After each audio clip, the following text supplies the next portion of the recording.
welcome to Focus Today. I'm your host, Perry Atkinson, and I am really honored to have in the studio with me today our good friend, Dr. Larry Young. He's pastor of the First Presbyterian Church in Jacksonville, and the reason we have him here today because to help continue the celebration of an incredible journey that Pastor Larry, you've been on in your congregation from the time you bought the property until last Sunday. How long has it been? Well, we actually bought the property in '98, so we got it paid off in May of this year, so 15 years. Wow, Yeah. wow. Right. Well, this past Sunday, you burned the mortgage. We did. And that's no small task. Well, it certainly wasn't for me because I had trouble getting it started. I never dreamed I was going to have trouble actually getting the thing lit, you know. And with the wind started coming up, and I had my little lighter there, and we had to go get a pot from the kitchen and actually tear it up and put it in the pot to burn that thing. So, yeah, but it got burned. Oh, that's wonderful. Well, this has been an incredible journey because the Jacksonville Presbyterian Church for years has been in the old building there that everybody knows where it is. You still have that church. We do. That's still part of church. That's still part of what you do. And but the Lord led you. Your congregation grew, and you began to build. And I'll never forget the day that the council over there said no. Right. I won't forget that day either.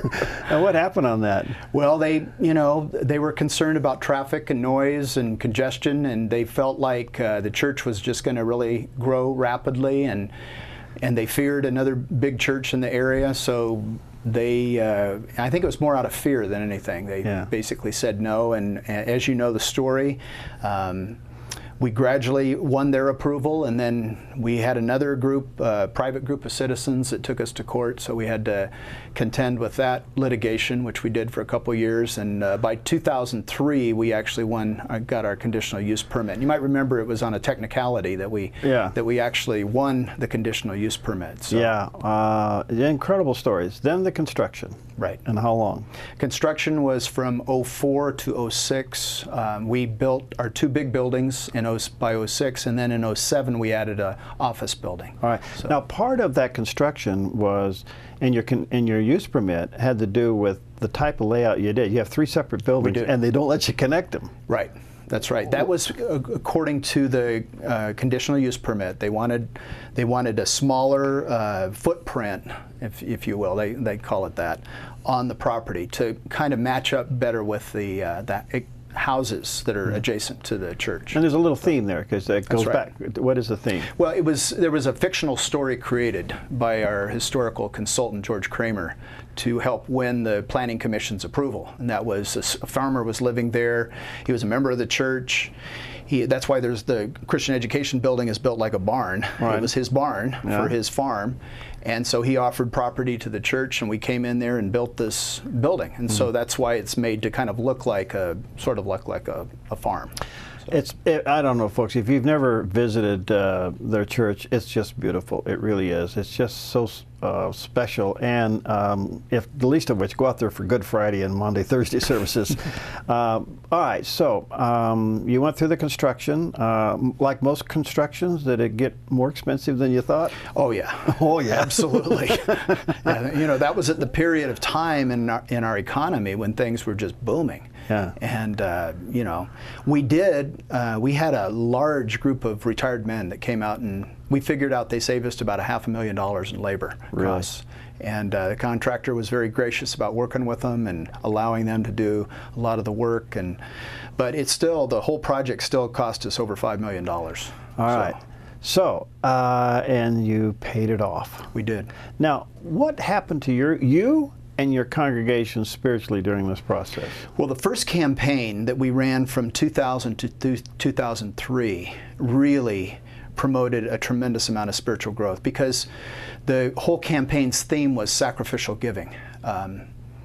Equal sacrifice, but not equal giving. That was the theme, basically. And so what we were asking people to do was everyone to give sacrificially. And what that meant to a young single mom with 3 kids and what that meant to a successful businessman were 2 different things. Right. But what we were asking people to do was to just really surrender and to give up to God what they felt that God was in kind of leading them or inspiring them to give to the campaign. We asked people to, pray about this, consider it. If you're married, discuss it carefully with your spouse.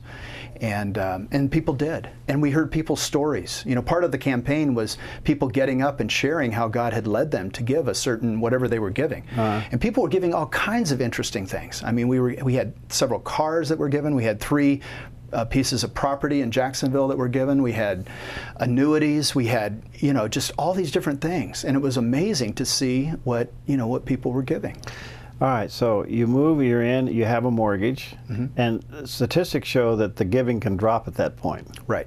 But you accelerated and paid. It continued to grow, so that when we moved into the property in 2006, when it was actually finished, we only owed $850,000 out of a $5 million project. So, 4/5 of it or more was already paid. And it was this last $850,000 that was the big challenge. And the guy who had ran our first campaign, this financial consultant, told us, he says, once you get into that building, the rest of that it's going to be tough to raise that remaining money. And he was absolutely right. All right, so how did you as a pastor stay focused spiritually when you have this incredible financial pressure and you probably have 6 zillion committees telling you to do it this way? Yeah.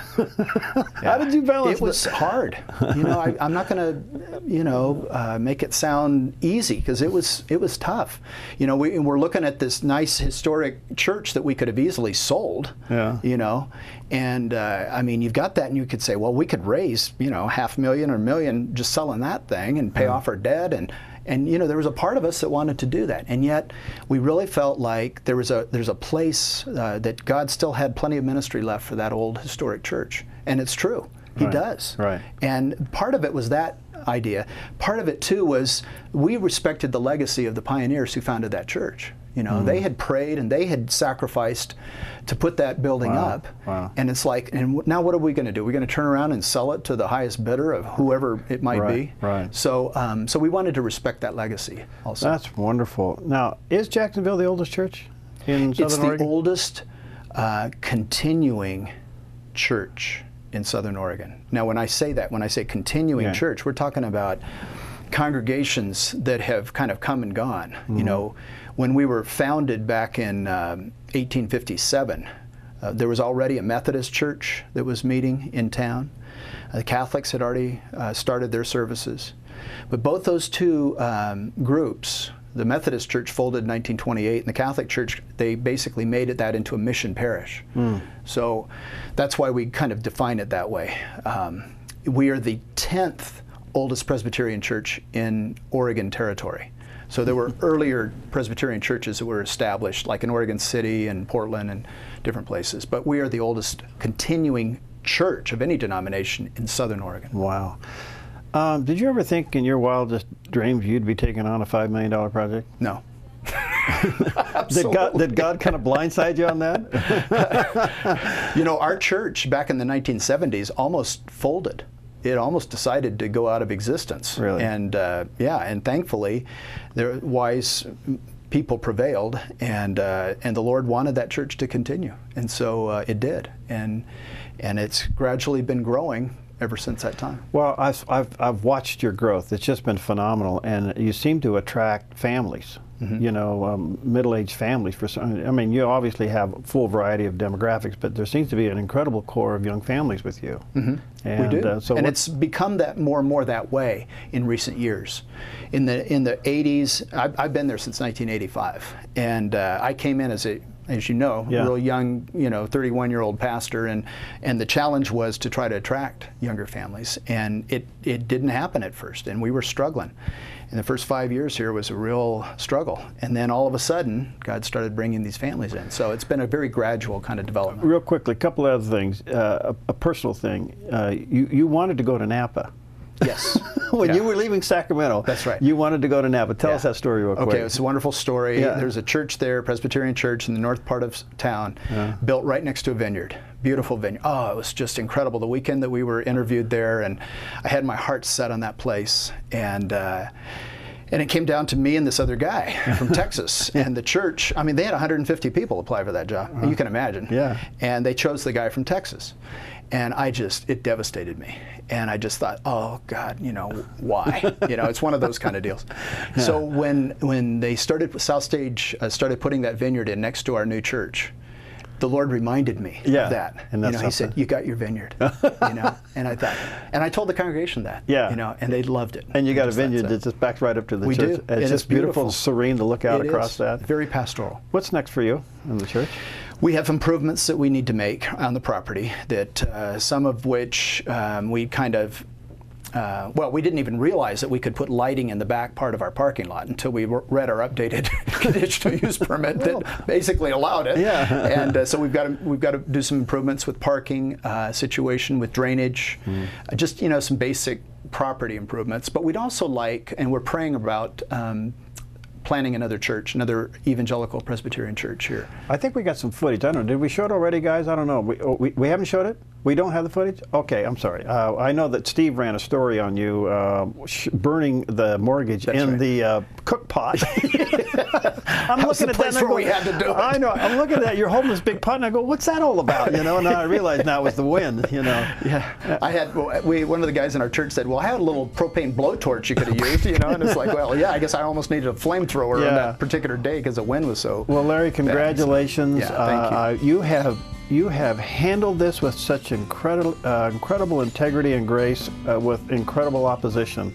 And I just want to commend you the way you've led your congregation, and to all of your entire congregation, your church family, congratulations. Thank you. This is wonderful. Thanks, and thanks for your support. We stand behind you all the way. God bless you, pal. We'll be right back.